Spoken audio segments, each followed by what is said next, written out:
കോഴിക്കോട് അത്തോളിയിൽ ഇരുനില കെട്ടിടം തകർന്ന നിലം പൊത്തിയ കെട്ടിടാവശിഷ്ടങ്ങൾ റോഡിലേക്ക് വീണ് സ്കൂട്ടർ യാത്രികന് പരിക്കേറ്റു. ജില്ലയിൽ ഇന്നലെ രാത്രി മുതൽ തന്നെ ഇടവിട്ട മഴ തുടരുകയാണ്. മലയോര മേഖലകളിലും തീരപ്രദേശങ്ങളിലുമൊക്കെ ജാഗ്രതാ നിർദ്ദേശം ഉണ്ട്. വിവരങ്ങളുമായി ദിൽഷ തിലകനുണ്ട്. ദിൽഷ, ഈ കോഴിക്കോട് ജില്ലയിൽ ഇപ്പോൾ ഓറഞ്ച് അലേർട്ട് തുടരുന്നു. കഴിഞ്ഞ ദിവസവും നല്ല മഴയും കാര്യങ്ങളൊക്കെ ഉണ്ടായിരുന്നു. ഈ മറ്റ് അനിഷ്ട സംഭവം, ഈ ഇരുനില കെട്ടിടം തകർന്ന് നിലം പൊത്തിയത് ഒഴിച്ച് മറ്റെന്തെങ്കിലും അനിഷ്ട സംഭവങ്ങൾ ജില്ലയിൽ നിന്ന് റിപ്പോർട്ട് ചെയ്തിട്ടുണ്ടോ? ഈ പരിക്കേറ്റ സ്കൂട്ടർ യാത്രികന്റെ ആരോഗ്യനില എങ്ങനെയാണ് എന്നത് സംബന്ധിച്ച വിവരങ്ങൾ നമുക്ക് ലഭ്യമാണോ?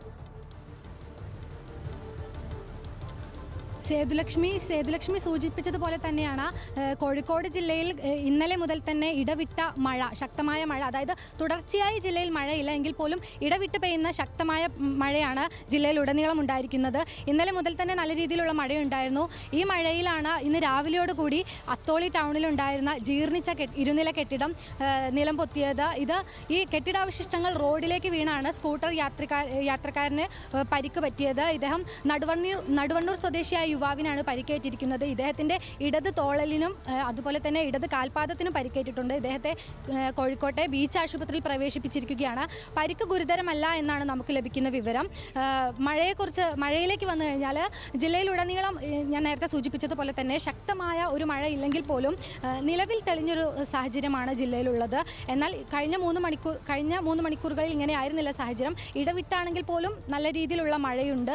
മലയോര മേഖലകളിലേക്ക് വന്നു കഴിഞ്ഞാൽ കോഴിക്കോട് ജില്ലയിലെ മലയോര മേഖലകളായ തിരുവമ്പാടി, താമരശ്ശേരി തുടങ്ങിയ പ്രദേശങ്ങളെല്ലാം നിലവിൽ യാതൊരുവിധ ആളപായമോ അത്തരത്തിലുള്ള ഗുരുതര സാഹചര്യങ്ങളോ ഒന്നും തന്നെയില്ല. മഴ കുറവ് തന്നെയാണ്. എന്നിരുന്നാൽ തന്നെയും മലയോര മേഖലകളിൽ ചെറിയ മഴ വന്നാൽ പോലും മണ്ണിടിച്ചിലും മലവെള്ളപ്പാച്ചിലും എല്ലാം ഉണ്ടാകുന്ന ഒരു പ്രദേശങ്ങളാണ് ഇതൊക്കെ തന്നെ.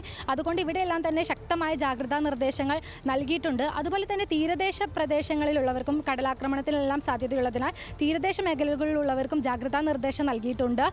നിലവിൽ ട്രോളിംഗ് നിരോധനമൊക്കെ ഉണ്ടെങ്കിൽ പോലും ചെറുവള്ളങ്ങളും ബോട്ടുകളും എല്ലാം തന്നെ കടലിൽ പോകുന്നുണ്ട്. ഇവർക്കും ഒരു ജാഗ്രതാ നിർദ്ദേശം നൽകിയിട്ടുണ്ട്. നിലവിൽ തെളിഞ്ഞ ഒരു അന്തരീക്ഷമാണ്. എങ്കിൽ പോലും അടുത്ത 3 മണിക്കൂറുകളിൽ മഴ ശക്തമാകുമെന്നൊരു മുന്നറിയിപ്പാണ് കാലാവസ്ഥാ വകുപ്പ് തരുന്നത്.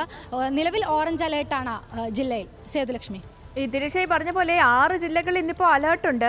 ഈ മാത്രമല്ല ശക്തമായ കാറ്റിനും ഒക്കെ സാധ്യതയുണ്ട്. ദിൽഷ പറഞ്ഞ പോലെ ഈ ചെറിയൊരു മഴ പെയ്യുകയാണെങ്കിൽ തന്നെ ഉരുൾപൊട്ടലും മണ്ണിടിച്ചിലും ഒക്കെ ഉണ്ടാകുന്ന മേഖലയാണ് കോഴിക്കോട്, മലപ്പുറം തുടങ്ങി അങ്ങോട്ട് ഈ വടക്കൻ ജില്ലകളൊക്കെ. അപ്പോൾ ഈ ദുരന്ത നിവാരണ സേനയുടെ പ്രത്യേക റൂമുകൾ തുറക്കുകയോ അല്ലെങ്കിൽ എന്തെങ്കിലും മുന്നറിയിപ്പ് നൽകുകയോ ഹെൽപ്പ് ഡെസ്കുകൾ തുറക്കുകയോ ഒക്കെ ചെയ്തിട്ടുണ്ടോ? നിലവിൽ ഞാൻ നേരത്തെ സൂചിപ്പിച്ചതുപോലെ തന്നെ താമരശ്ശേരി, തിരുവമ്പാടി, കുന്നമംഗലം പോലെയുള്ള മലയോര മേഖലകളിലൊക്കെ തന്നെ ശക്തമായ ജാഗ്രതാ നിർദ്ദേശം നൽകിയിട്ടുണ്ട്. കാരണം നേരിയൊരു മഴ ലഭിച്ചാൽ പോലും വലിയ രീതിയിൽ മണ്ണിടിച്ചിലും മലവെള്ളപ്പാച്ചിലും ഉരുൾപൊട്ടലൊക്കെ ഉണ്ടാകുന്ന ഒരു പ്രദേശമാണിത്. ഇവിടുത്തെ ജനങ്ങൾക്ക് ജാഗ്രതാ നിർദ്ദേശം നൽകിയിട്ടുണ്ട്. ഇവരെ എന്തെങ്കിലും അപായം ഉണ്ടായാൽ തന്നെ മാറി താമസിപ്പിക്കാനുള്ള സൗകര്യങ്ങളൊക്കെ തന്നെ നേരത്തെ തന്നെ സജ്ജീകരിച്ചിട്ടുണ്ട്. എന്നിരുന്നാൽ തന്നെ നിലവിൽ മലയോര മേഖല ശാന്തമാണ് എന്ന് തന്നെയാണ് കോഴിക്കോട് നിന്ന് നമുക്ക് പറയാൻ സാധിക്കുക. സേതു.